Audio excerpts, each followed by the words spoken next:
नमस्कार दोस्तों। आज की कहानी है ममता। बाबू रामदास दिल्ली के एक ऐश्वर्यशाली खत्री थे। बहुत ही ठाट बाट से रहने वाले। बड़े बड़े आदमी उनके यहाँ नित्य आते जाते थे।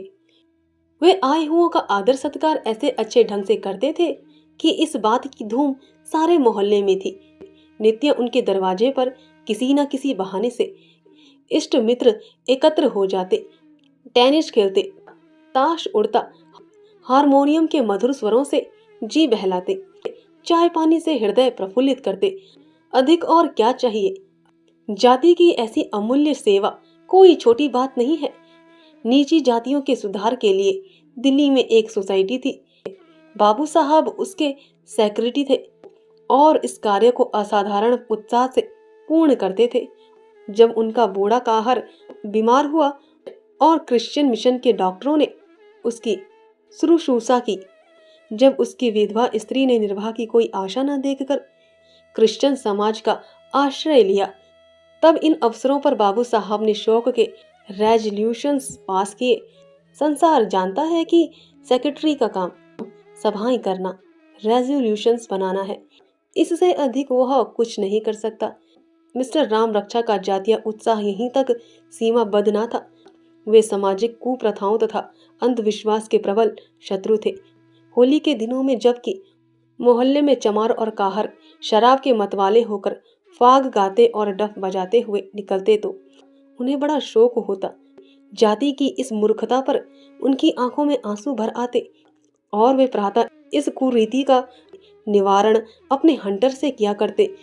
उनके हंटर में जाति हतेशिता की उमंग उनकी वक्रतृता से भी अधिक थी। यही उन्हीं के प्रशंसनीय प्रयत्न थे जिन्होंने मुख्य होली के दिन दिल्ली में हलचल मचा दी। फाग गाने के अपराध में हजारों आदमी पुलिस के पंजे में आ गए। सैकड़ों घरों में मुख्य होली के दिन मोहर्रम का सा शोक फैल गया।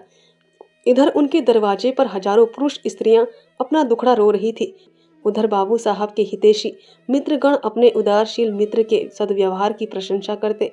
बाबू साहब दिन भर में इतने रंग बदलते थे कि उस पर पेरिस की परियों को भी ईर्ष्या हो सकती है। कई बैंकों में उनके हिस्से थे, कई दुकानें थी, किंतु बाबू साहब को इतना अवकाश ना था कि उनकी देखभाल करते। अतिथि सत्कार का एक पवित्र धर्म है, ये सच्ची देश हितैषिता की उमंग से कहा करते थे। अतिथि सत्कार आदिकाल से भारतवर्ष के निवासियों का एक प्रधान और सराहनीय गुण है। अभ्यागतों का आदर सम्मान करने में हम अद्वितीय हैं। हम इससे संसार में मनुष्य कहलाने योग्य हैं। हम सब कुछ खो बैठे हैं, किंतु जिस दिन हम में यह गुण शेष न रहेगा, वह दिन हिंदू जाति के लिए लज्जा, अपमान और मृत्यु का दिन होगा। मिस्टर राम रक्षा जाति आवश्यकताओं से भी बेपरवाह न थे। वे सामाजिक और राजनीतिक कार्य में पूर्ण रूपेण योग देते थे। यहाँ तक कि प्रति वर्ष 2 बल्कि कभी कभी 3 वक्तृताएं अवश्य तैयार कर लेते। भाषणों की भाषा अत्यंत उपयुक्त, ओजस्वी और सर्वज्ञ सुंदर होती थी।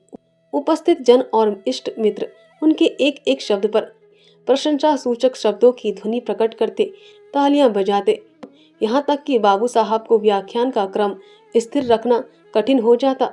व्याख्यान समाप्त होने पर उनके मित्र उन्हें गोद में उठा लेते और आश्चर्यचकित होकर कहते, तेरी भाषा में जादू है। सारांश यह कि बाबू साहब के यह जातीय प्रेम और उद्योग केवल बनावटी सहायता शून्य तथा फैशनेबल था। यदि उन्होंने किसी सदुद्योग में भाग लिया था तो वह सम्मिलित कुटुंब का विरोध था। अपने पिता के पश्चात वे अपनी विधवा माँ से अलग हो गए थे।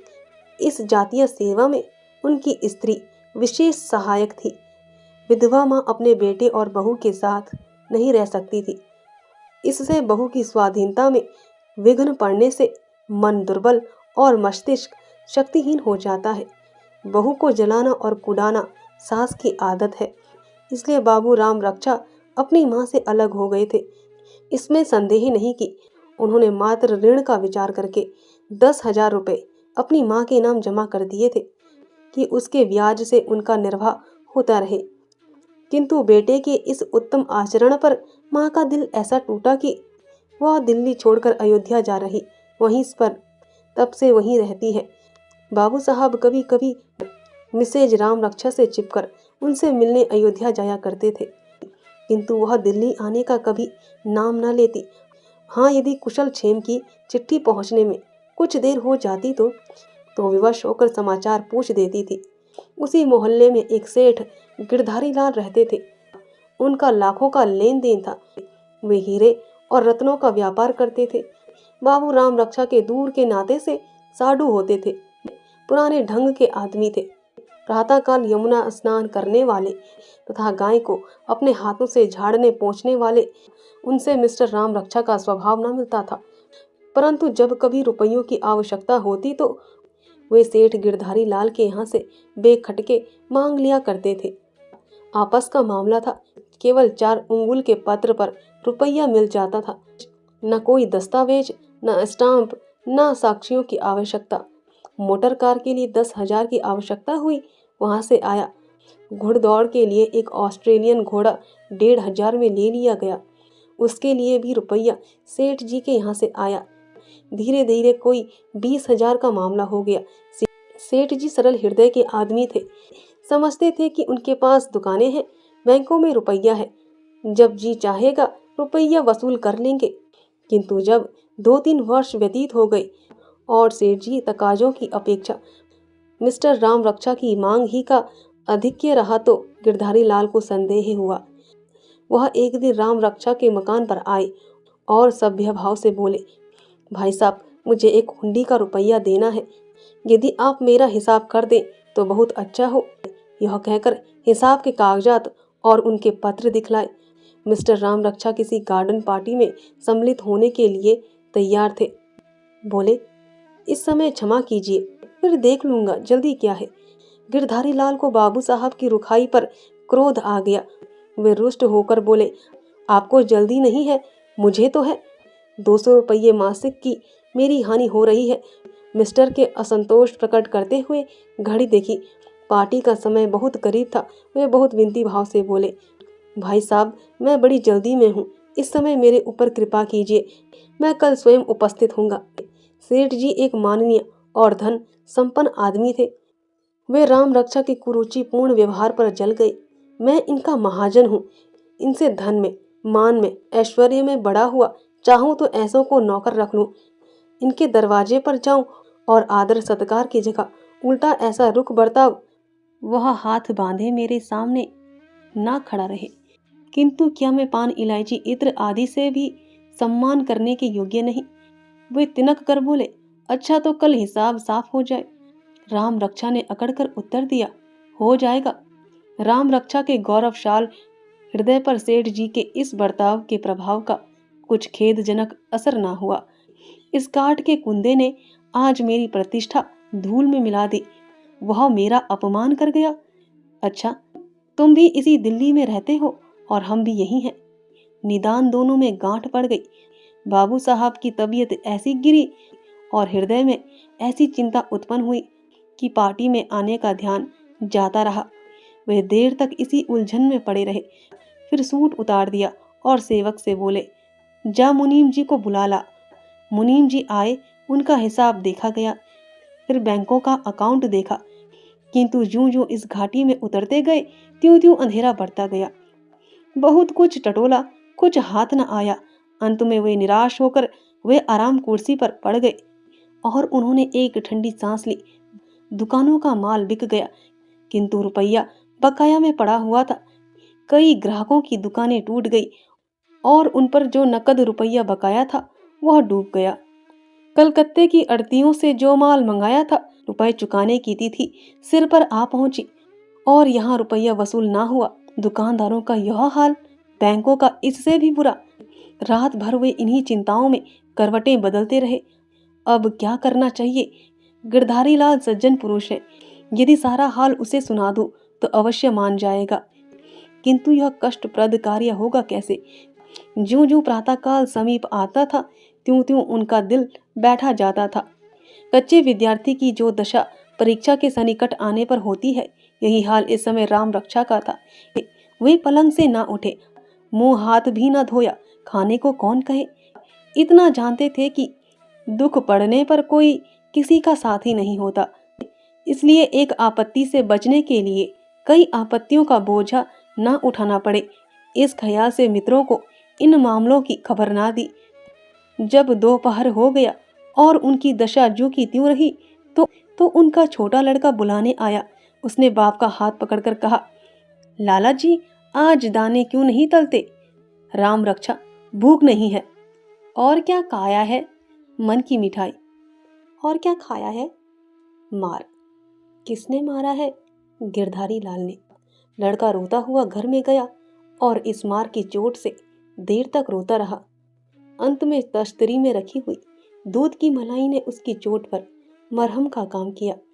रोगी को जब जीने की आशा नहीं रहती तो औषधि छोड़ देता है।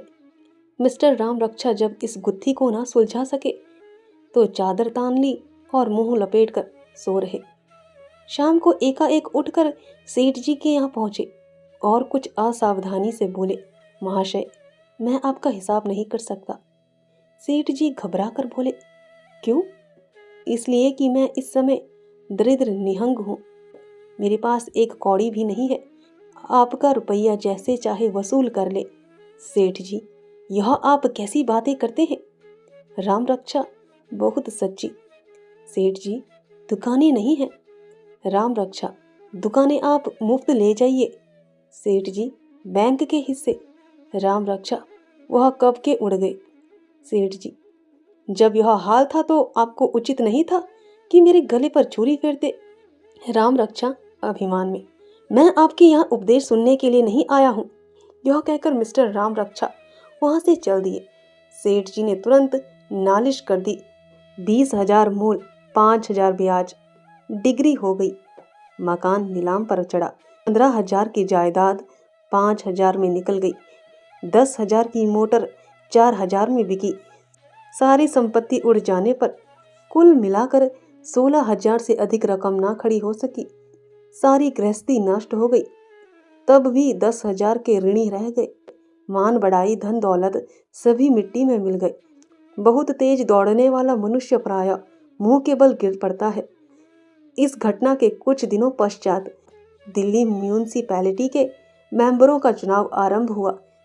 इस पद के अभिलाषी वोटरों की सजाएं करने लगे। दलालों के भाग्य उदय हुए। संपत्तियां मोतियों की तोल बिकने लगी। उम्मीदवार मेंबरों के सहायक अपने अपने मुंह वकील के गुणगान करने लगे। चारों ओर चहल पहल मच गई। एक वकील महाशय ने भरी सभा में मुंह वकील साहब के विषय में कहा, मैं जिस बुजुर्ग का पैरोकार हूँ वह कोई मामूली आदमी नहीं है। यह वह शख्स है जिसने फरचंद अकबर की शादी में 25,000 रुपया सिर्फ रकस व सरूर में सर्फ कर दिया था। उपस्थित जनों में प्रशंसा की उच्च ध्वनि हुई। एक दूसरे महाशय ने अपने मोहल्ले के वोटरों के सम्मुख मुंह वकील की प्रशंसा यूं की, मैं यह नहीं कह सकता कि आप सेठ गिरधारी लाल को अपना मेंबर बनाइए।